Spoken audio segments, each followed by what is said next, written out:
सिद्धारमैया ही होंगे कर्नाटक के CM. DK Shivkumar को मिलेगा डिप्टी सीएम का पद। बेंगलुरु में आज शाम 7 बजे होगी विधायक दल की बैठक। दिल्ली में बीजेपी प्रदेश कार्यकारिणी की बैठक आज। 2024 लोकसभा चुनाव की बनेगी रणनीति। यूपी की सभी सीटें जीतने के लिए बीजेपी ने शुरू की तैयारी। जातीय जनगणना पर सुप्रीम कोर्ट में सुनवाई आज। अंतरिम रोक के खिलाफ बिहार सरकार की याचिका पटना हाईकोर्ट ने लगाई थी। बसपा की अहम बैठक आज। मिशन 2024 के लिए रणनीति बनाएगी मायावती। निकाय चुनाव में हार के बाद पहली बैठक। आगरा में G20 सम्मेलन के लिए बन रहा वेस्ट टू वंडर पार्क। कबाड़ से बनाई कलाकृतियां सारस और मोर ने मोहा दिल। यूपी, राजस्थान और झारखंड में चलेगी लू। मौसम विभाग ने जारी किया अलर्ट। यूपी के कई शहरों में तापमान बढ़ा। आप देख रहे हैं के न्यूज, खबरों का सारथी। नमस्कार, आप देख रहे हैं के न्यूज। मैं हूं आपके साथ आदित्य द्विवेदी। इस वक्त की बेहद अहम और बड़ी खबर आपको बता दें, लखनऊ से मिल रही है। बसपा की अहम बैठक आज है। मिशन 2024 के लिए रणनीति बनाएंगी मायावती। निकाय चुनाव में हार के बाद होगी पहली बैठक। पार्टी के सभी पदाधिकारी बैठक में होंगे शामिल।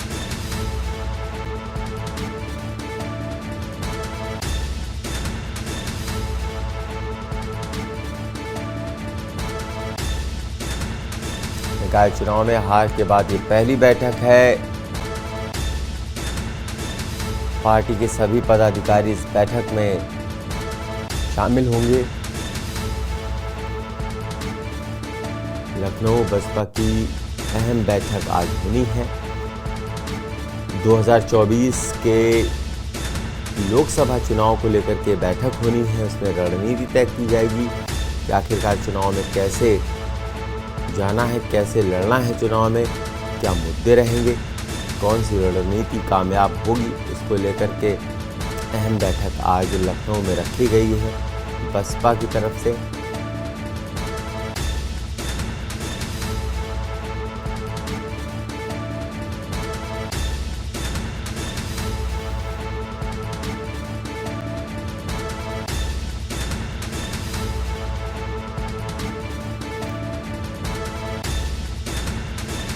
और इसी खबर पर हमारे संवाददाता लखनऊ से भरत शेट्टी जुड़ गए हैं हमारे साथ। सीधा उनका रुख कर लेते हैं।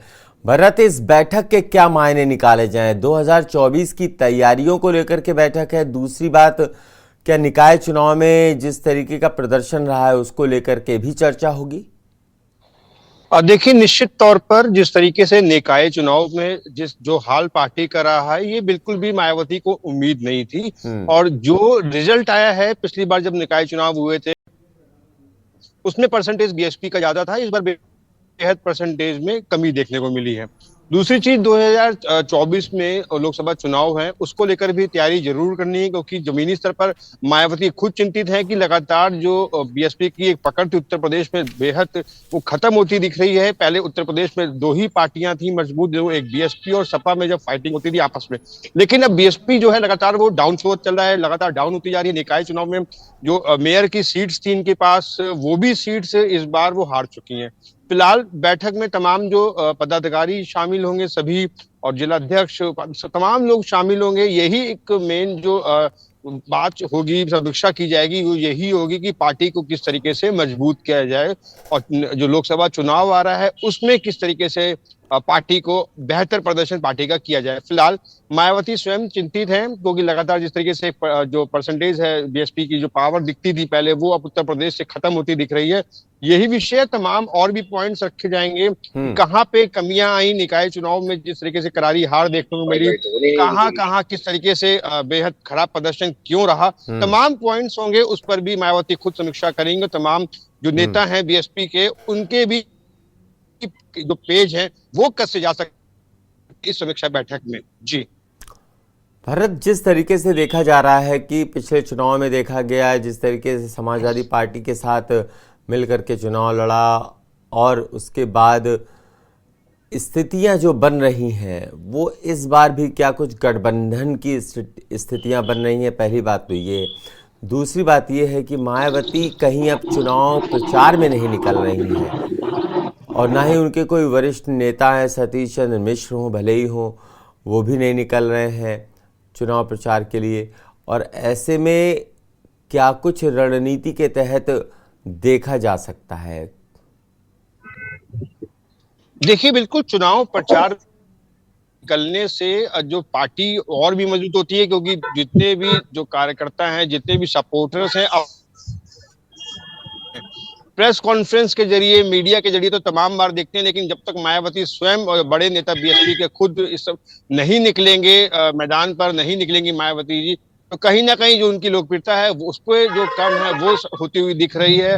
और एक जो जमीनी स्तर की जिस तरीके से बात होती थी कि नेता मायावती हैं, उन्होंने गरीबों के लिए, पिछड़ों के लिए बहुत किया है, लेकिन इस चुनाव में उनका ना निकलना, तमाम जो चुनाव हुए उनका खुद चुनाव प्रचार पे ना निकलना, कहीं ना कहीं ये भी उनकी जो कमी, बीएसपी की जो परसेंटेज गिरावट है, कहीं ना कहीं उसमें की भी यही एक कह सकते हैं, यही एक कारण है कि जिस तरीके से जो मायावती की जो परसेंटेज है, जो वो तमाम जो बीएसपी के जो बड़े नेता हैं फील्ड पे ना निकलना, उससे गिरती हुई दिख रही है। और मायावती अगर फील्ड पे निकलती हैं, जाती हैं, लोगों के बीच में पहुंचती हैं, बड़ी बड़ी रैलियां संबोधित करती हैं, तो अक्सर देखा गया है बीएसपी की रैलियों में काफी तादाद में भीड़ होती है। लेकिन यही रैली ना करना, लोगों के बीच में ना जाना, यही साफ तौर पर उनकी जो पार्टी का परसेंटेज गिरने का कारण बताया जा रहा है। और अगर बात करें आप किसके साथ गठबंधन करती हैं, लोग जो चुनाव आ रहे हैं तमाम, आगे बड़े चुनाव 2024 में क्या उनकी पार्टी किस तरीके से मजबूत होती है, ये बहुत बड़ी बात है कि क्या किन किन सीटों में इनकी जो जीत है वो हासिल होती है। बिल्कुल, कौन कौन सीटों पर ये जीतती हैं, क्या कुछ प्रदर्शन रहता है, ये बेहद अहम हो जाएगा, देखने वाली बात होगी। आपका शुक्रिया हमसे जुड़ने के लिए, इस पर तमाम जानकारी देने के लिए।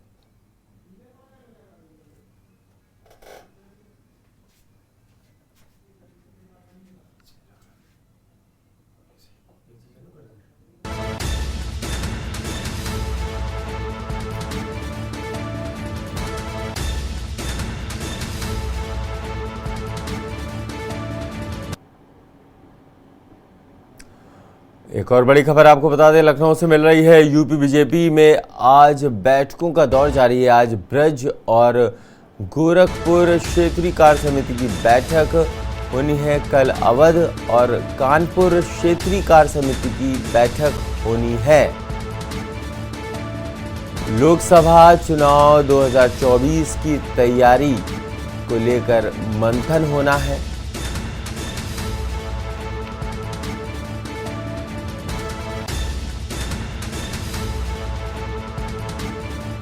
आज ब्रज और गोरखपुर क्षेत्रीय कार्य समिति की बैठक होनी है। कल अवध और कानपुर क्षेत्रीय कार्य समिति की बैठक होगी। लोकसभा चुनाव 2024 की तैयारियों को लेकर के मंथन किया जाएगा।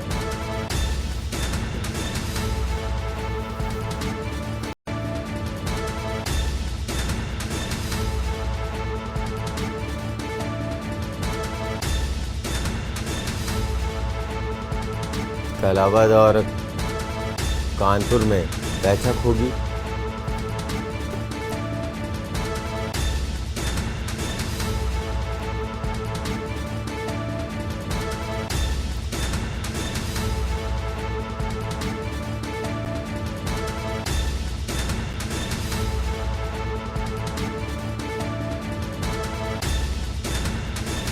और इसी खबर पर हमारे साथ तमाम जानकारी के साथ पवन तिवारी हमारे संवाददाता लखनऊ से जुड़ गए हैं।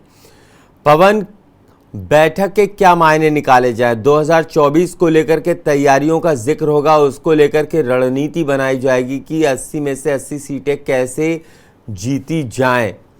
ये अपने आप में बेहद अहम हो जाता है बीजेपी के तिवारा यानी हैट्रिक मारने के लिए 2014, 2019 और अब 2024। जी, आपको बता दें असाइनमेंट का नंबर है। जिस तरह निकाय चुनाव में भारतीय जनता पार्टी ने जीत दर्ज की है, उसके बाद जो 2024 का लोकसभा चुनाव है उसकी तैयारियां शुरू कर दी गई हैं। भारतीय जनता पार्टी हमेशा जो है चुनावी मूड में रहती है और लगातार उसके जो कार्यकर्ता हैं और पदाधिकारियों की मीटिंग भी चलती रहती है। निकाय चुनाव में 17 नगर निगम के मेयरों की सीट जीतने के बाद भाजपा में उसके साथ ही जो 2024 का लोकसभा चुनाव है उसमें 80 में से 80 सीटें जीतने के लिए लगातार मैराथन मीटिंगों का दौर चालू है। बात की जाए तो दिल्ली में भी मीटिंगों का दौर चल रहा है। उसके अलावा ब्रज क्षेत्र में है, कानपुर में लगातार मीटिंग जो है भारतीय जनता पार्टी अपने कार्यकर्ताओं और पदाधिकारियों के साथ कर रही है, क्योंकि उनका जो लक्ष्य है वो 80 सीटों का इस बार है। उत्तर प्रदेश में लोकसभा की 80 सीटों को भारतीय जनता पार्टी जीतना चाहती है, जिसके लिए वो कमर कस की लगातार उसके जो संगठन के लोग हैं वो लगातार मीटिंग कर रहे हैं। और इसके अलावा जो मुख्यमंत्री योगी आदित्यनाथ है, जिस तरह उन्होंने जो नगर निकाय चुनाव हुए थे लगातार सभी नगर निगम के जो चुनाव वो सीटें थी उन्होंने प्रचार किया था अपने प्रत्याशियों के पक्ष में, जिसका अब तौर से देखने को मिला है। जो 17 नगर मेयर प्रत्याशी थे सभी के सभी भारतीय जनता पार्टी जीती है। तो कहीं ना कहीं जो मुख्यमंत्री हैं वो भी लगातार मेहनत कर रहे हैं। उनका जो मेहनत है वो जमीन पर रंग ला रहा है। और जो लोकसभा चुनाव है उसको हल्के में बीजेपी फिर भी नहीं ले रही, क्योंकि जिस तरह जो नगर पंचायतों की जो सीटें थी, जो बैलेट पेपर की वोटिंग हुई थी, और नगर पंचायतों में जो बीजेपी का प्रदर्शन थोड़ा सा उतना अच्छा नहीं रहा। जिस तरह मेयर की 17 सीटें जीती थी और नगर पंचायतों में उनकी जो है सीटें कम आई हैं, तो उसको लेकर भी भारतीय जनता पार्टी कहीं ना कहीं सतर्क है। और लोकसभा में कोई भी उनके साथ कोई पवन, नगर निगम में जिस तरीके से बीजेपी हमेशा से ही स्ट्रांग रही है, हमेशा से ही मजबूत नजर आई है, नगर निगमों में देखा गया है जब बीजेपी का उतना जनाधार भी नहीं होता था तब भी मेयर की सीटें वो बीजेपी जीतती रही है। लेकिन लोकसभा चुनाव इससे इतर कैसे हैं? कैसे देख रहे हैं आप कि जो ये चुनाव हुए हैं, निकाय चुनाव, इसका असर कितना लोकसभा चुनाव पर पड़ेगा? क्योंकि इस बार योगी के चेहरे पे ही चुनाव लड़ा गया है। जी बिल्कुल, आपको बता दें जो नगर निगम की जो सीटें हैं वो तो भाजपा की परंपरागत सीटें मानी जाती हैं। हर बार लगभग जो मेयर होते हैं वो भारतीय जनता पार्टी के ज्यादा होते हैं। लेकिन जिस तरह पिछली बार चुनाव हुआ था तो भारतीय जनता पार्टी के 15 मेयर थे, 17 में 15 2 हार गए थे, 2 अन्य लोग जीते थे। इस बार जो चुनाव हुआ उसमें 17 में 17 मेयर भारतीय जनता पार्टी के पक्ष में आए। इसमें कहीं ना कहीं जो मुख्यमंत्री योगी आदित्यनाथ है उनकी लोकप्रियता, बढ़ती लोकप्रियता का ये प्रमाण है कि जो 17 में 17 सीटें और उन्होंने जो मेहनत की है उसका ये परिणाम देखने को मिला है। हाँ, फिलहाल जो लोकसभा की बात है वो इन चुनाव से अलग होता है। लेकिन जिस तरह भारतीय जनता पार्टी तैयारी कर रही है और जो पिछली बार उन्होंने प्रदर्शन किया था वो प्रदर्शन दोहराना उनके लिए कठिन चुनौती है। और उस प्रदर्शन से आगे जाने की बात भारतीय जनता पार्टी कह रही है। 80 में 80 सीटों जीतने का लक्ष्य है उनका। और जिस तरह विपक्षी पार्टियों में बिखराव है, जैसे कि भारतीय जनता पार्टी जो अलग है, विपक्षी दल मेन जो समाज है, बसपा है या कांग्रेस है, ये सभी पार्टियां अलग अलग चुनाव लड़ रही हैं और इनके सबके अपने अलग अलग वोट बैंक है। वही भारतीय जनता पार्टी का अपना एक अलग वोट बैंक है। तो वो जो विपक्षी जो है उसमें जो बिखराव है उसको लेकर जो लोकसभा चुनाव है उसमें जो ये अपना 80 में 80 सीटें जीतने के लिए जो मेहनत कर रहे हैं, वो अगर इसी तरह बिखराव बना रहा तो कोई बड़ी बात नहीं होगी जो भारतीय जनता पार्टी 80 में 80 सीटें जीती हुई। चलिए, आपका शुक्रिया हमारे साथ जुड़ने के लिए, इस पर तमाम जानकारी देने के लिए। तो कुल मिलाकर के लोकसभा चुनाव 2024 की तैयारियों को लेकर के मंथन होना है, जिसको लेकर के बैठकों का दौर लगातार जारी है। यूपी बीजेपी में आज भी बैठकों का दौर जारी रहेगा। देखना ही होगा क्या कुछ निकल करके आता है कि ये पंचायत चुनाव, ये निकाय चुनाव जो है, इनका जो रिजल्ट आया है उसका क्या कुछ प्रभाव पड़ेगा 2024 के नतीजों पर। 2024 के चुनाव में ये देखने वाली बात जरूर है।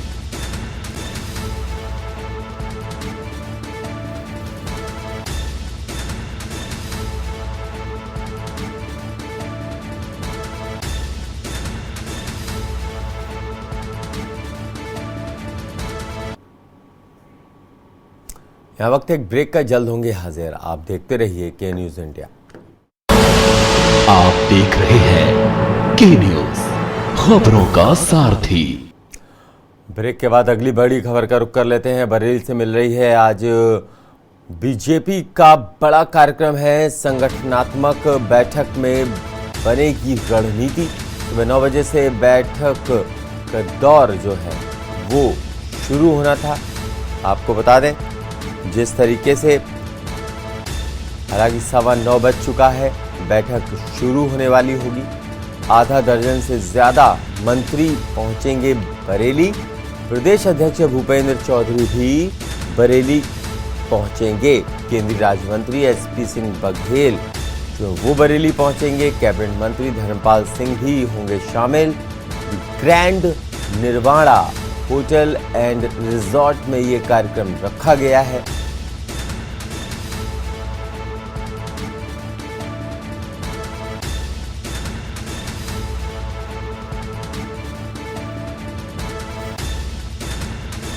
देखना ये होगा कि इस बैठक से क्या कुछ निकल करके आता है, क्या कुछ वहाँ पे चर्चा होती है, क्या कुछ रणनीति बनती है।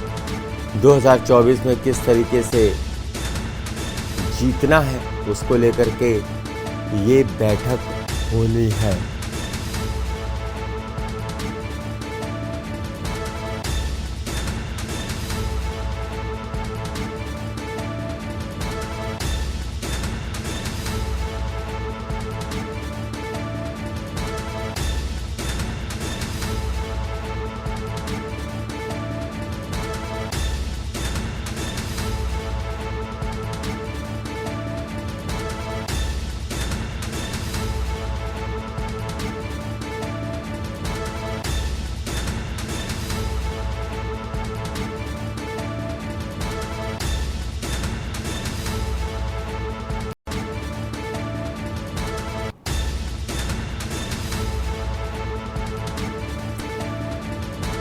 बरेली से बड़ी खबर आपको बता रहे हैं। जिस तरीके से बैठक होनी है, प्रदेश अध्यक्ष भूपेंद्र चौधरी भी पहुंचेंगे, एसपी सिंह बघेल पहुंचेंगे, कई नेता पहुंचेंगे। इस बीच हमारे साथ बरेली से हमारे संवाददाता हैं शानू कुमार, सीधा उनका रुख कर लेते हैं, उनसे ज़्यादा जानकारी ले लेते हैं। शानू, बैठकों को लेकर के क्या कुछ तैयारियां हैं, क्या कुछ निकल करके आ सकता है, किन किन मुद्दों पर बात हो सकती है? देखिए, भारतीय जनता पार्टी लगातार जब चुनाव होते हैं, चाहे नगर निकाय का चुनाव हो या विधानसभा का चुनाव हो, उसके बावजूद भी खामोश नहीं बैठती है और लगातार जिले स्तर पर भी जाकर के तमाम तरीके की तैयारियां करती है। और अब 2024 की तैयारियों के लिए पूरा संगठन एक साथ एकजुट हो गया है और सभी तरीके के जितने भी ब्रज क्षेत्र की बात करें, अवध क्षेत्र की बात करें, जगह जगह जाकर के संगठनात्मक बैठकें की जा रही हैं। नगर निकाय चुनाव की जो समीक्षा है उसको पूरा किया जा रहा है और आगे 2024 में जो चुनाव है और उसको लोकसभा चुनाव को लेकर के भी चर्चाएं हो रही हैं। तमाम तरीके की तैयारियां, देखिए बरेली में आज बड़ा प्रोग्राम है। करीब आधा दर्जन से ज्यादा यहाँ पर मंत्री पहुंचेंगे, करीब आधा दर्जन से ज्यादा राज्य मंत्री और केंद्रीय राज्य मंत्री एसपी सिंह बघेल भी यहाँ पहुंचेंगे। प्रदेश अध्यक्ष भूपेंद्र चौधरी की बात करें, वो भी बस कुछ ही देर में यहाँ पहुंचने वाले हैं। तैयारियों की बात की जाए तो देखिए, ये निर्वाणा रिजॉर्ट है बरेली के भोजीपुरा इलाके में, ये इज्जत नगर इलाके में रिजॉर्ट बना हुआ है और यहाँ पर तमाम तरीके की तैयारियां कर ली गई हैं। संगठन के लोगों की बात करें, सब एक एक करके आ रहे हैं। लगातार जितना ब्रज क्षेत्र है, ब्रज क्षेत्र के जितने जितने जिले हैं, वहां से सभी लोग एक एक करके आना शुरू हो गए हैं। तमाम तरीके की तैयारियां पूरी हो गई हैं। हमारे साथ कुछ कार्यकर्ता भी मौजूद हैं, ये मथुरा से ब्रज क्षेत्र के ऐसे पहुंचे हैं और इनसे बात कर लेते हैं। सर, क्या नाम है आपका? विवेक चौधरी, अध्यक्ष। विवेक जी, बरेली पहुंचे हैं, किस कार्यक्रम में आप पहुंचे हैं, थोड़ी जानकारी दीजिए। देखिए, माननीय मोदी जी के 9 वर्ष सरकार को आए, 2014 में हमारी मोदी जी की सरकार आई और उसको 9 वर्ष पूरे हो गए। इस निमित्त ब्रज क्षेत्र की एक बड़ी बैठक है और घर घर कार्यकर्ता जाएंगे और कार्यकर्ताओं से रूबरू होंगे।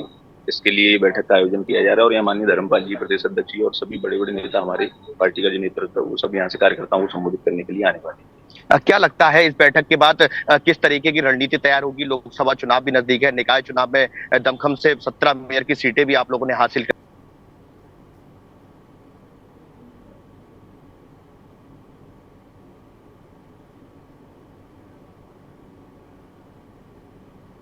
चलिए, शानू से संपर्क हमारा टूट गया है, एक बार फिर से जोड़ने की उनसे कोशिश की जाएगी। तो बड़ी खबर इस वक्त की बरेली से, कैबिनेट मंत्री धर्मपाल सिंह, भूपेंद्र चौधरी, आपको बता दें सारे लोग वहां पर मौजूद होंगे। आज बीजेपी का बड़ा कार्यक्रम होना है, लोग वहां पहुंचना शुरू हो गए हैं। 9 बजे बैठक होनी थी, संगठनात्मक बैठक में रणनीति बनाई जाएगी। देखना ये होगा कि ये बैठक 2024 के लिहाज से कितनी अहम होगी।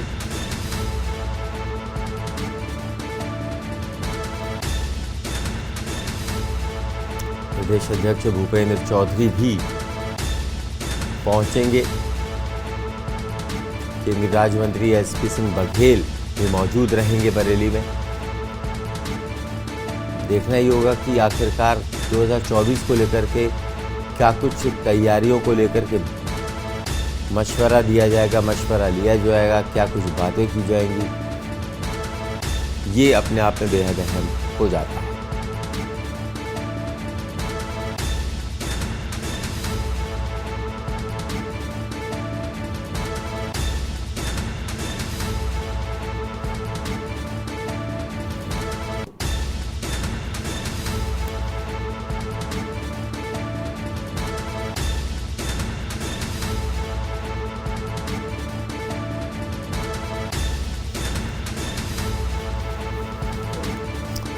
आपको बता दें, बरेली से बड़ी खबर, जिस तरीके से 2024 को लेकर के रणनीति तय करने के लिए बैठकों का दौर जारी है, उसी कड़ी में एक और बैठक होनी है बरेली में। वहां पर सारे नेता हैं, कार्यकर्ता हैं, वो वहां पर जुटेंगे और बड़ी बात यह, भूपेंद्र चौधरी वहां पर होंगे।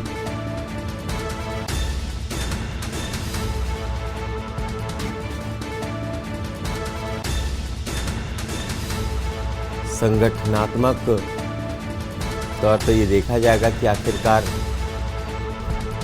क्या क्या संगठन को बातें बोलनी है, कैसे लोगों तक अपनी बात पहुंचाई जाए। प्रदेश अध्यक्ष भूपेंद्र चौधरी मौजूद रहेंगे।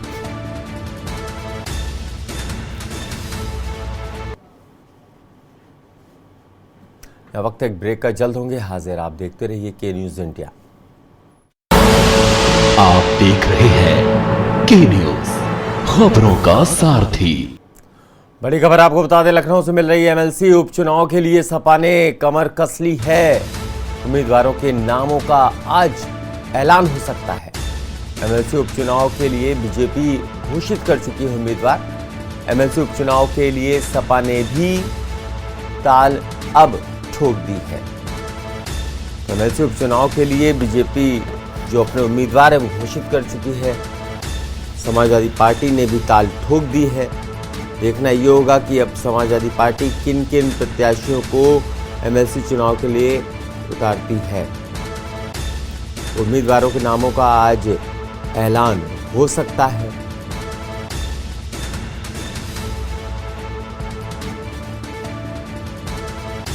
तो एमएलसी उपचुनाव के लिए सपा ने भी ठोक दी है ताल।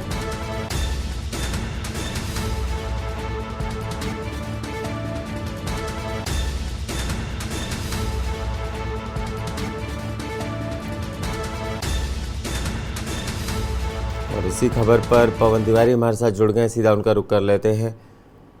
पवन, आज सपा उम्मीदवारों की घोषणा कर सकती है, कौन कौन उम्मीदवार हो सकते हैं, क्या कुछ जानकारी?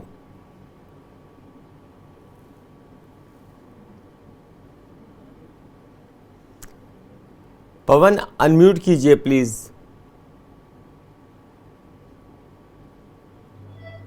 जी आपको बता दें कि जो एमएलसी की 2 सीटों के लिए जो चुनाव होना है, उसके लिए आज समाजवादी पार्टी कार्यालय में बैठक रखी गई है। इस बैठक में ही मंथन किया जाएगा कि कौन सा प्रत्याशी इसके लिए उतारा जाए। फिलहाल जो भारतीय जनता पार्टी है, उसमें अपने दोनों प्रत्याशियों का नाम पहले ही घोषित कर दिए गए हैं। एक पदम सेन चौधरी जो बहराइच के हैं, उनके जो पहले पूर्व सांसद भी रह चुके हैं, और एक मानवेंद्र सिंह जो कि कानपुर क्षेत्र से हैं। तो भारतीय जनता पार्टी ने अपने पत्ते खोल दिए हैं और अपने प्रत्याशी घोषित कर दिए हैं। और जो बात की जाए संख्या बल की, तो उस हिसाब से भारतीय जनता पार्टी अपने इन दोनों एमएलसीओं को जिताने के लिए पर्याप्त संख्या बल उनके पास मौजूद है, और इसीलिए उन्होंने अपने जो पत्ते हैं उसको खोलने में देरी नहीं की। वही जो समाजवादी पार्टी है वो अभी पसोपस में है कि चुनाव मैदान में उतरा जाए कि न उतरा जाए। लेकिन आज जो है फिलहाल मीटिंग कर रहे हैं, उसमें एमएलसी के जो प्रत्याशी हैं उनके नाम की घोषणा की जानी है, क्योंकि जो समाजवादी पार्टी है वो ये नहीं चाहती कि निर्विरोध भारतीय जनता पार्टी के एमएलसी जो है वो निर्वाचित हो जाए। बस इसी कारण आज सपा कार्यालय में मीटिंग है और उसको लेकर जो है बैठक कर रहे हैं और दोनों नामों की घोषणा की जाएगी। फिलहाल जो ये दोनों सीटें थी वो भारतीय जनता पार्टी के एमएलसीओ से ही रिक्त हुई है। जैसे लक्ष्मण आचार्य थे जो राज्यपाल बन गए, उससे एक वो सीट रिक्त हुई है, और एक बनवारी लाल दोहरे, क्योंकि 2 सीटें उन्हीं की वजह से रिक्त हुई हैं।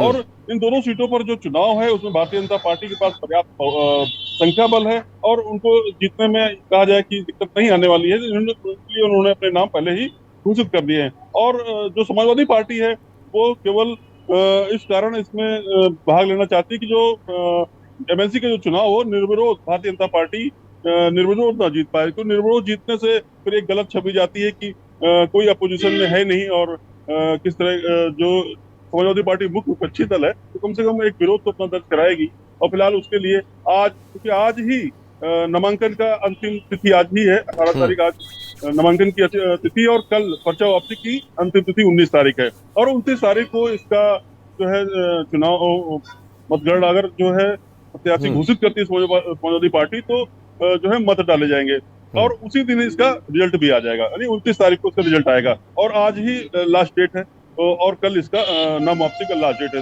जी। इससे क्या कुछ फर्क आप देख रहे हैं? दो उम्मीदवार, जैसा कि आपने बोला समाजवादी पार्टी नहीं चाहती कि निर्विरोध चुने जाएं, कहीं ना कहीं एक मनोवैज्ञानिक प्रभाव होता है। ठीक है, आपकी बात बिल्कुल सही है, मनोवैज्ञानिक प्रभाव होता है कि निर्विरोध जीतने से गलत मैसेज ज़रूर जाता है। लेकिन बड़ा सवाल यहाँ ये उठ रहा है कि समाजवादी पार्टी इस वक्त किस पायदान पे खड़ी है और चलो भाई, जिस तरीके से आगे 2024 के चुनाव होने हैं वहाँ पर समाजवादी पार्टी अपने आप को कहाँ देख रही है, क्योंकि निकाय चुनाव में उसका प्रदर्शन कुछ बेहतर इस तरीके का नहीं रहा जैसे कि 17 जो नगर निगम थे वहाँ पर देखने को मिला, क्योंकि समाजवादी पार्टी प्रदर्शन अच्छा नहीं कर पाई है नगर निगमों में और ये अपने आप में बेहद ज़रूरी था कि प्रदर्शन अच्छा हो। कितना कुछ प्रभाव 2024 में इसका पड़ेगा? जिस तरह विधानसभा जो चुनाव हुआ था अभी, जिसे समाजवादी पार्टी मुख्य विपक्षी पार्टी के रूप में उभरी और बड़ी सीटें लेकर आई और भारतीय जनता पार्टी को कड़ी मेहनत करनी पड़ी सरकार बनाने के लिए अपने उत्तर प्रदेश में। उसके बाद फिर जो निकाय चुनाव हुआ, निकाय चुनाव में भारतीय जनता पार्टी एक तरफा जीत जिस तरह हासिल की है उससे कहीं ना कहीं समाजवादी पार्टी के जो कार्यकर्ता हैं जो उसमें उत्साह में कमी आई होगी, क्योंकि मनोबल कम हुआ जरूर होगा। जिस तरह से भारतीय जनता पार्टी ने 17 की 17 मेयर सीट जीती हैं और बड़ी संख्या में उनके पार्षद और नगर पंचायत के सदस्य जीत कर सामने आए हैं। तो ये जो एमएलसी का आज जो है अंतिम दिन है वो नामांकन करने का, तो कहीं ना कहीं जो समाजवादी पार्टी कम से कम अपने आप को मुख्य विपक्षी पार्टी के रूप में ही दिखाना चाहती है कि हम भारतीय जनता पार्टी को निर्विरोध नहीं होने देंगे और इसके लिए अपनी तैयारी करके अपने कैंडिडेट को जिताने के लिए मैदान में उतारेंगे और भारतीय जनता पार्टी का पुरजोर विरोध करेंगे। तो ये एक तरह से ये समाज में और राजनीतिक पार्टियों में संदेश जाएगा कि जो समाजवादी पार्टी है वही भारतीय जनता पार्टी की असली प्रतिद्वंदी है। इसका कुछ ना कुछ असर तो सामने दिखेगा ही, क्योंकि अगर निर्विरोध भारतीय जनता पार्टी के प्रत्याशी एमएलसी जीतते तो कहीं ना कहीं समाजवादी पार्टी की कमजोरी और ज्यादा सामने आती, क्योंकि वही मुख्य पार्टी है और अगर वही इस तरह हथियार डाल देती तो कहीं ना कहीं इसका नकारात्मक प्रभाव समाजवादी के जो कार्यकर्ता हैं और उनके जो पदाधिकारी हैं उनके मनोबल पर पड़ता। इसके साथ ही जो समाज और जो राजनीतिक पार्टी है उसमें भी कहीं ना कहीं समाजवादी पार्टी के प्रति नकारात्मक सोच उत्पन्न होती कि जो है उन्होंने भारतीय जनता पार्टी का विरोध नहीं किया। तो कहीं ना कहीं जो उनका ये आज रणनीति है समाजवादी पार्टी की कि अपने प्रत्याशी उतारे जाए और भाजपा को निर्विरोध ना होने दिया जाए, तो कहीं ना कहीं ये उनकी सही रणनीति है एक राजनीतिक दृष्टि के हिसाब से। फिलहाल बात की जाए एमएलसी के जो कोरम होता है उसमें भारतीय जनता पार्टी को बहुमत पहले से ही हासिल है, उनके सदस्य पहले से ही बहुमत में है, तो इन दो सीटों से कोई खास फर्क नहीं पड़ने वाला था। लेकिन ये भारतीय जनता पार्टी एमएलसीओं से ही रिक्त सीट हुई है, तो भारतीय जनता पार्टी ये चाहेगी कि उसके दोनों एमएलसी फिर से बन जाए। इसके लिए उन्होंने अपनी पूरी तरह से तैयारियां भी कर ली हैं, सारे नाम भी घोषित कर दिए हैं और जो समाजवादी पार्टी है वो भी आज अपने नाम को घोषित करेगी जी। चलिए, आपका शुक्रिया इस पर तमाम जानकारी देने के लिए। तो कुल मिलाकर के जिस तरीके से अब देखा ये जाएगा कि एमएलसी की दोनों सीटों के लिए जिस तरीके से भारतीय जनता पार्टी ने पहले ही उम्मीदवार घोषित कर दिए थे, अब समाजवादी पार्टी ने भी उम्मीदवार घोषित किए हैं। हालांकि ये मनोवैज्ञानिक प्रभाव ज़रूर माना जा रहा है, जिससे कि ये एक मैसेज समाज में ना जाए, ये एक मैसेज राजनीतिक गलियारों में ना जाए कि समाजवादी पार्टी जो है वो बैक फुट पे आके राजनीतिक जो खेल है वो खेल रही है।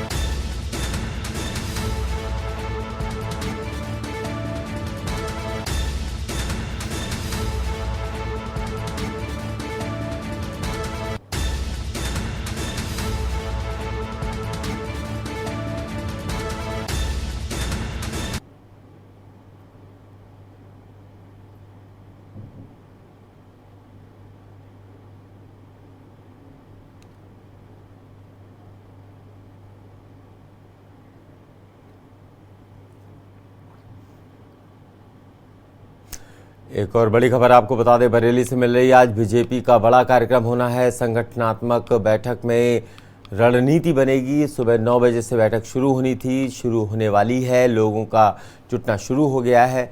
आधा दर्जन से ज़्यादा मंत्री बरेली पहुंचेंगे। प्रदेश अध्यक्ष भूपेंद्र चौधरी, केंद्रीय राज्य मंत्री एसपी सिंह बघेल, कैबिनेट मंत्री धर्मपाल सिंह भी मौजूद रहेंगे। The grand Nirvana hotel and resort में इस कार्यक्रम का होना तय है और ऐसे वहाँ रणनीति बनेगी 2024 के चुनाव को लेकर के कि आखिरकार 2024 के चुनाव को किस तरीके से जीता जाए, किस तरीके से ज़्यादा सीटें भारतीय जनता पार्टी के पक्ष में आए। और इसी को लेकर के अब भारतीय जनता पार्टी में बैठकों का दौर जारी है। बड़ी खबर, भारतीय जनता पार्टी में बैठकों का दौर जो है वो जारी है।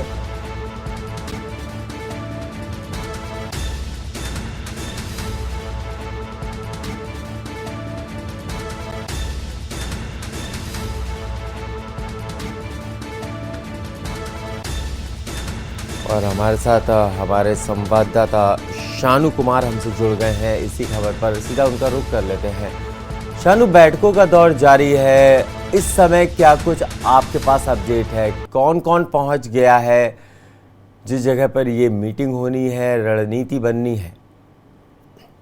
देखिए, बिल्कुल पार्टी की बात करें तो पार्टी के सब कद्दावर नेता बरेली पहुंच रहे हैं और लगातार अब तक की बात की जाए तो सिर्फ और सिर्फ मथुरा से, जो कि दूसरा अवृत क्षेत्र का जिला है, मथुरा से लोग काफी पहुंच रहे हैं। विधायक सांसद की बात की जाए तो देखिए तस्वीरों में साफ तौर पर से आप देखते हैं एक एक करके लोगों को ले जाया जा रहा है। और सबसे खास बात मैं आपको तस्वीरों में दिखाना चाहूंगा, यहाँ पर जितने भी कार्यकर्ता पहुंचते हैं, चाहे विधायक की बात करें या फिर पदाधिकारियों की बात करें या फिर छोटे से छोटे कार्यकर्ता की बात करें, तो यहाँ पर देखिए उनका स्वागत हो रहा है। बाकायदा तिलक और उनका चावल से स्वागत किया जा रहा है और फूल डाले जा रहे हैं। तो तमाम ऐसे तरीके के भारतीय जनता पार्टी में देखने को तस्वीरें मिलती हैं। आपको दिखाना चाहूंगा तस्वीरें, देखिए साफ तौर पर से यहाँ पर पहले ही गेट पे जो एंट्री है वहां पर उनका स्वागत किया जा रहा है और स्वागत के बाद ही उनको जो है अंदर प्रवेश दिया जा रहा है। अंदर की तस्वीरों की बात की जाए तो देखिए सब लगातार यहाँ पर मौजूद है और भारतीय जनता पार्टी के सभी कार्यकर्ता मौजूद है। और देखिए खास बात की बात की जाए तो पार्टी के जो कार्यकर्ता हैं वो लोग भी मौजूद है। हमारे साथ खुद बरेली के जो मीडिया प्रभारी हैं उनसे बात कर लेते हैं किस तरीके की तैयारियां और किस तरीके का कार्यक्रम है। बंटी जी, क्या प्रोग्राम रखा गया है? बड़ा से बड़े क्षेत्र की कार्य समिति की बैठक है और इसमें हमारे 12 जिलों से लोग आ रहे हैं और एक 2024 के मिशन को लेकर यहाँ पे तैयारी होगी, रूपरेखा उसकी बनेगी और उसकी जिम्मेदारी तय की जाएगी। कौन कौन लोग अब तक पहुंचे हैं, कहाँ से विधायक सांसद अब तक पहुंचे? 3 कमिश्नरी हैं और तीनों से 12 जिलों से जो भी सांसद, विधायक और मंत्री लोग होंगे सारे यहाँ मौजूद हैं। तो देखिए साफ तौर पर से 2024 के लिए तैयारी की जा रही है, बड़े पैमाने पर तैयारी की जा रही है। और सबसे खास बात है, भारतीय जनता पार्टी ने नगर निकाय चुनाव को अपने कब्जे में लिया और उसके बाद अब 2024 की तैयारियों में जो है पार्टी जुटी हुई है। लगातार सिलसिला देखिए, फिर तस्वीरों में दिखाना चाहेंगे, देखिए लगातार लोग आ रहे हैं और सबसे पहले उनका स्वागत हो रहा है। अभी इनसे भी खास बातचीत करने का प्रयास करेंगे, किस जिले से आए हैं और कहाँ से इनका आना हो रहा है और किस तरीके की रूपरेखा है।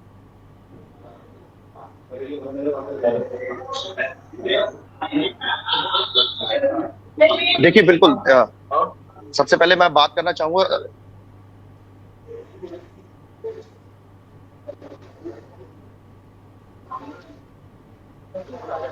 देखिए हमारे साथ खुद पहुंचे हुए हैं। सर क्या नाम है? राकेश गुप्ता। सर कहाँ से आना होता? पीलीभीत से पहुंचे हैं बरेली। बड़ी बैठक है, किस तरीके की बैठक रहेगी और किस तरीके का मूल मंत्र जो है बरेली से रहेगा? प्रधानमंत्री जी है माननीय नरेंद्र मोदी जी, उनके 9 वर्ष के कार्यकाल पूर्ण होने पर पार्टी द्वारा विभिन्न कार्यक्रम किए जाएंगे। उसी कार्यक्रम की योजना बनाने के लिए आज बैठक हुई। क्या लगता है, निकाय चुनाव में आप लोगों ने कब्जा कर लिया और 2024 में फिर से मुझे लगता है ट्रिपल इंजन की सरकार बनेगी? ट्रिपल इंजन की सरकार बनेगी, भारी बहुमत से सरकार बनेगी, 300+ से सरकार बनेगी। तो देखिए कर्नाटक के चुनाव के बारे में इनसे पूछे गई, कर्नाटक में जो स्थिति रही, अब आपको क्या लगता है कि पूरे देश में किस तरीके से लोकसभा चुनाव में क्या स्थिति होने वाली है, क्योंकि कर्नाटक से अच्छा मैसेज नहीं आया है? क्या लगता है, देखिए भारतीय जनता पार्टी ने उत्तर प्रदेश में अपना कब्जा कर लिया, लेकिन कर्नाटक की स्थिति बहुत बेकार रही, वहां से क्या मैसेज देखते हैं? पिछले 38 साल से एक प्रचलन है कि कोई सरकार रिपीट नहीं होती है। वो प्रचलन यूपी में भी तो था, लेकिन यूपी में कैसे रिपीट हो गई? ये जनता का निर्णय है, पार्टी उसको करती है। ये बिल्कुल बात ठीक है, लेकिन यूपी में भी ऐसी तस्वीरें पहले देखने को मिली, सरकार बार बार रिपीट नहीं होती थी, लेकिन इस बार भारतीय जनता पार्टी फिर रिपीट हो गई है। ये अलग अलग प्रदेश की अलग अलग परिस्थितियां होती है। क्या लगता है यहाँ से क्या मूल मंत्र आप लोग को आज मिलने वाला है? लोग पार्टी के कार्यकर्ता हैं, पार्टी के सिपाही हैं, जो निर्देश मिलेंगे उस पर अमल करेंगे। देखिए बड़ी बात कही है कि कर्नाटक में दोबारा से सरकार रिपीट नहीं होती है। बड़ा पिछला शानू, इस बार जो भी जिससे भी आप बात करिए उनसे एक चीज जरूर पूछिए कि मुद्दे बहुत हैं, महंगाई का मुद्दा है, बेरोजगारी का मुद्दा है, सेना का मुद्दा है, जिस तरीके से अग्निवीरों का जिक्र हो रहा था उसका मुद्दा है, और ऐसे कई मुद्दे हैं जिसको लेकर के लगातार विपक्ष आपको घेरने की कोशिश कर रहा है। उन मुद्दों पर क्या कुछ बात करेंगे? जिससे भी बात करें ये प्रश्न जरूर रखिए।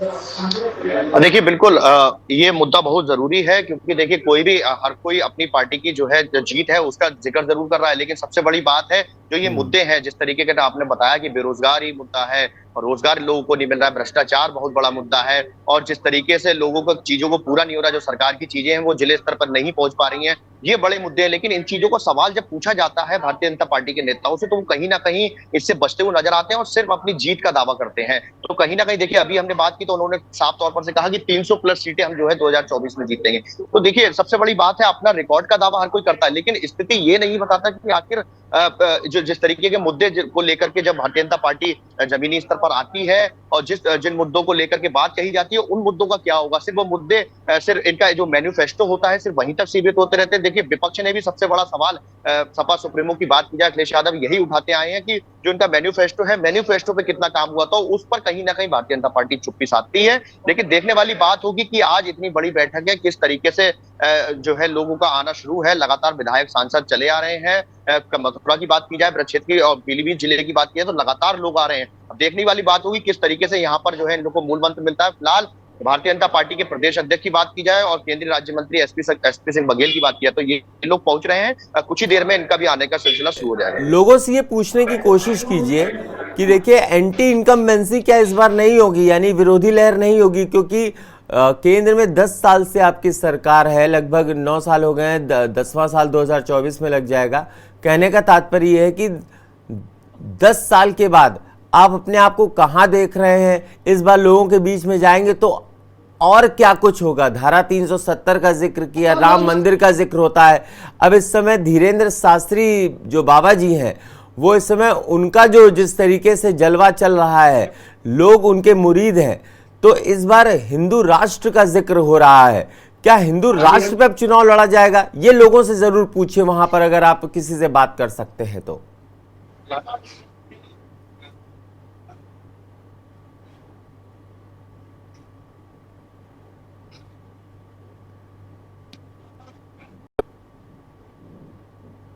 शानू, आप तक आवाज पहुंच रही है? चलिए शानू, आपसे संपर्क टूट गया है, फिर से एक बार संपर्क जोड़ने की कोशिश करेंगे और जो सवाल मैंने किया उसका जवाब वहां पे पहुंच रहे नेताओं से लेने की ज़रूर कोशिश करेंगे, क्योंकि इस बार हिंदू राष्ट्र का जिक्र हो रहा है, कुछ अलग मामला है। कभी ज्ञानवापी का जिक्र होता है, कभी राम मंदिर का जिक्र होता रहा है, कभी 370 का जिक्र होता रहा है, कभी कश्मीर का जिक्र होता रहा है, कभी कश्मीरी पंडितों का जिक्र होता रहा है।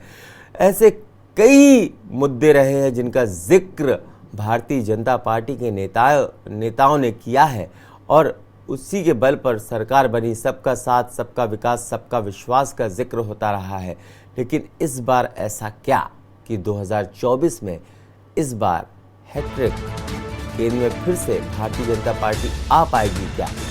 ये जो सवाल है ये इतना अहम है और इतना ज़रूरी सवाल है क्योंकि भारतीय जनता पार्टी जिस तरीके से आगे बढ़ी है वाकई में उसने नतीजों से सबको चौंकाया ज़रूर है। और अगर बात करें खासकर यूपी की, उत्तर प्रदेश में जिस तरीके से योगी आदित्यनाथ ने सबको चौंकाया है अपने प्रदर्शन से, वो बिल्कुल बेहद वाकई में आश्चर्यजनक रहा है। लेकिन सवाल कई हैं यहाँ पर। सवाल वो भी हैं आम आदमी से जुड़े हुए, जहाँ पर महंगाई का जिक्र होता है, जहाँ बेरोज़गारी का जिक्र होता है, जहाँ पर बात हो जाती है कि हाँ ठीक है साहब आप राशन तो दे रहे हैं, ठीक बात है सर, लेकिन कहीं ना कहीं महंगाई का भी जिक्र कर लीजिए, कहीं ना कहीं बेरोज़गारी का भी जिक्र कर लीजिए। इन सब के बावजूद धारा 370 का आप जिक्र करते हैं। अच्छी बात है कि आपने धारा 370 हटा दी, आपने राम मंदिर कोर्ट के आदेश से बन रहा है, ठीक बात है। कश्मीरी पंडित कहाँ गए सर? वो 3.5 लाख कश्मीरी पंडितों को बसाने का जिक्र भी हुआ था। छोटा सा ब्रेक ले रहे हैं, ब्रेक के बाद लौटेंगे तो लगातार खबरें के न्यूज़ पे जारी हैं। आप देख रहे हैं के न्यूज़, खबरों का सारथी। ब्रेक के बाद अगली खबर का रुख कर लेते हैं। लखनऊ से मिल रही है। पूरे उत्तर प्रदेश में अब अभियान चलाया जाएगा। 31 मई तक विशेष रूप से चलाया जाएगा अभियान। अवैध वाहन स्टैंड वसूली अतिक्रमण के खिलाफ अभियान शुरू हो जाएगा। आज से अवैध वाहन स्टैंड पर चलेगा हंटर। वसूली और अतिक्रमण के खिलाफ अभियान शुरू कर दिया जाएगा। प्रमुख सचिव गृह संजय प्रसाद ने ये दिशा निर्देश दिए हैं। सभी मंडलायुक्तों, पुलिस आयुक्तों, डीएम को निर्देश जारी कर दिए हैं। सीएम योगी के निर्देश के बाद बड़ी कार्रवाई देखने को अब आज से मिलेगी।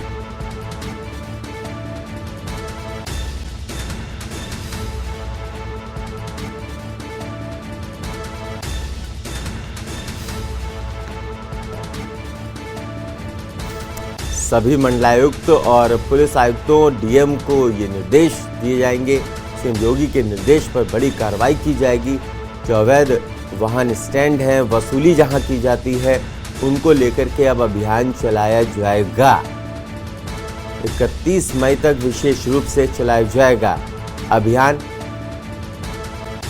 अवैध वाहन स्टैंड, वसूली, अतिक्रमण के खिलाफ ये अभियान चलाया जाएगा। आज से अवैध वाहन स्टैंड पर चलेगा हंटर। वसूली और अतिक्रमण के खिलाफ अभियान आज से शुरू होगा। प्रमुख सचिव गृह संजय प्रसाद ने ये निर्देश जारी किए हैं। सभी मंडलायुक्त, पुलिस आयुक्त, डीएम को निर्देश जारी कर दिए गए हैं।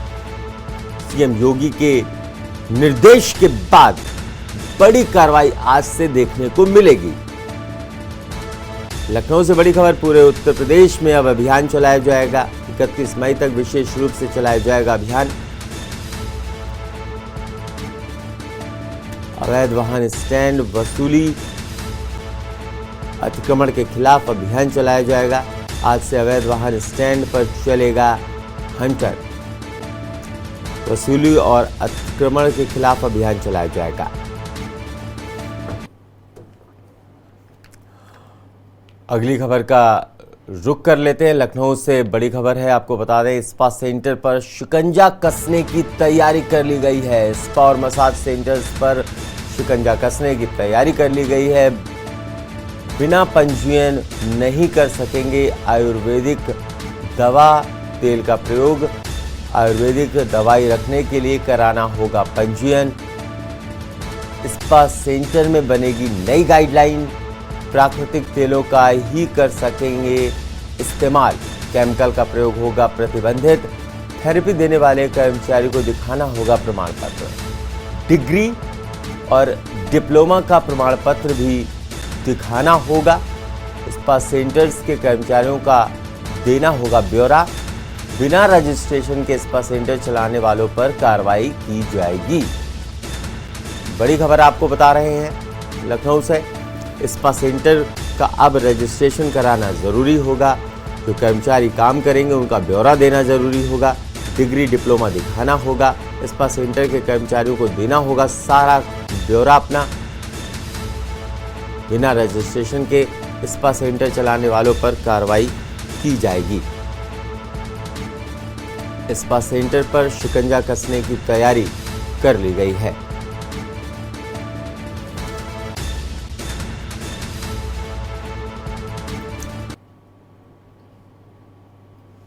एक और बड़ी खबर आपको बता दें, एटा से मिल रही है। दिन दहाड़े बाइक सवार 2 लुटेरों ने लूट की वारदात को अंजाम दिया है। महिला से गन पॉइंट पर लूट की घटना को अंजाम दिया है लुटेरों ने। पुलिस ने लुटेरों के खिलाफ की है एफआईआर दर्ज। देहात कोतवाली क्षेत्र की गांव पहोर रोड पास की एक घटना बताई जा रही है। देहात कोतवाली क्षेत्र की गांव पहोर रोड की एक घटना बताई जा रही है। एटा से बड़ी खबर, दिन दहाड़े बाइक सवार 2 लुटेरे आए और उन्होंने गन पॉइंट पर महिला के साथ लूट की घटना को अंजाम दिया है। पुलिस ने लुटेरों के खिलाफ एफआईआर को दर्ज कर लिया है और आगे की कार्रवाई में जुट गई है। देहात कोतवाली क्षेत्र के गांव पहोर का मामला बताया जा रहा है। एटा से बड़ी खबर, दिन दहाड़े बाइक सवार 2 लुटेरे गन पॉइंट पर एक महिला के साथ लूटपाट की घटना को अंजाम देते हैं। पुलिस ने लुटेरों के खिलाफ एफआईआर दर्ज कर ली है।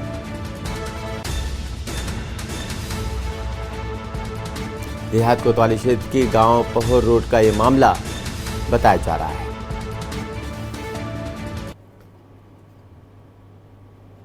एक और बड़ी खबर आपको बता दें, सीतापुर से मिल रही चुनावी रंजिश के चलते विवाद हुआ है। चुनावी रंजिश के चलते विवाद हुआ है। विवाद में जमकर हुई है फायरिंग।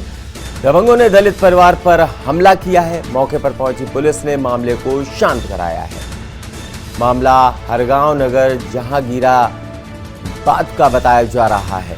मौके पर पहुंची पुलिस ने मामले को शांत कराया है। जहांगीराबाद का मामला बताया जा रहा है। विवाद में जमकर फायरिंग हुई है। दबंगों ने दलित परिवार पर हमला किया है। बड़ी खबर, मौके पर पहुंची पुलिस ने मामले को शांत जरूर करा दिया है। मामला हरगांव नगर जहांगीराबाद का बताया जा रहा है। सीतापुर से बड़ी खबर, चुनावी रंजिश के चलते विवाद देखने को मिला है। विवाद में जमकर फायरिंग हुई है। दबंगों ने दलित परिवार पर हमला किया। हालांकि पुलिस ने मामले को जरूर पहुंच करके शांत करा दिया है। पुलिस ने मामले को शांत कराया है। विवाद में जमकर फायरिंग हुई है। दबंगों ने दलित परिवार पर हमला किया है, आपको बता दें।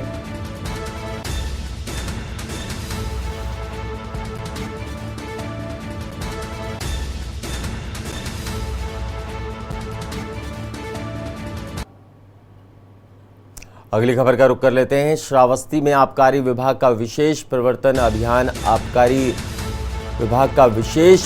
अभियान चला है।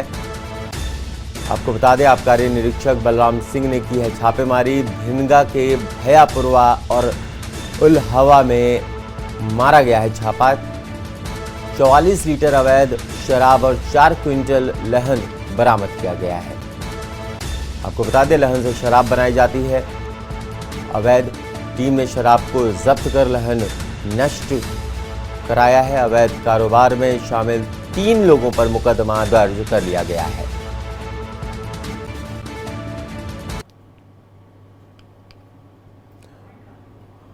फिलहाल इस बुलेटिन में इतना ही। आप देखते रहिए के न्यूज़ इंडिया।